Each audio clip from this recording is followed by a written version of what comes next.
Veteran actress Jaya Bachchan का अमिताभ बच्चन की हालत को लेकर ये खुलासा इस वक्त चर्चा में है, क्योंकि अमिताभ बच्चन की एंजियोप्लास्टी हुई है।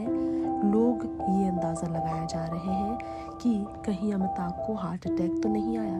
वहीं कुछ रिपोर्ट्स कह रही हैं कि हार्ट अटैक से बचने के लिए ही एंजियोप्लास्टी करा चुके हैं अमिताभ बच्चन।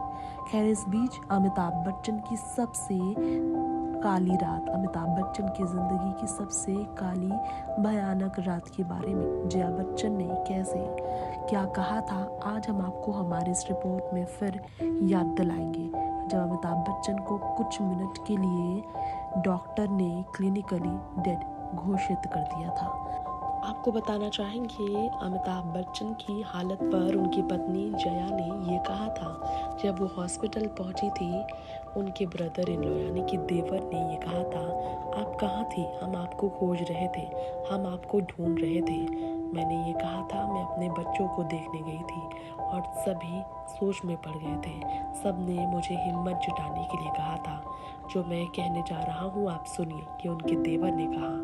तो जया ने कहा, नहीं, ये मुमकिन नहीं है और मेरे पति मुझे छोड़कर नहीं जा सकते हैं। जया ने ये कहा था कि मैं सोच नहीं सकती थी कि मेरे पति मुझे छोड़कर चले जाए। हनुमान चालीसा मेरे हाथ में था।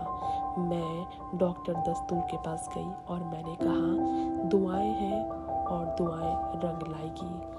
मैं फिर भी हनुमान चालीसा पढ़ नहीं पा रही थी और डॉक्टर्स मुझसे बात कर नहीं पा रहे थे। सभी उनके हाथ को पंप कर रहे थे, इंजेक्शंस दे रहे थे। सभी गिव अप कर चुके थे, लेकिन मैंने देखा कि उनके पैर का अंगूठा मूव हुआ, थोड़ा सा हिला और फिर वो हिलने लगे। मैं चिल्लाती भी गई कि वो हिल रहे हैं और फिर ऐसे दोबारा वो होश में आए।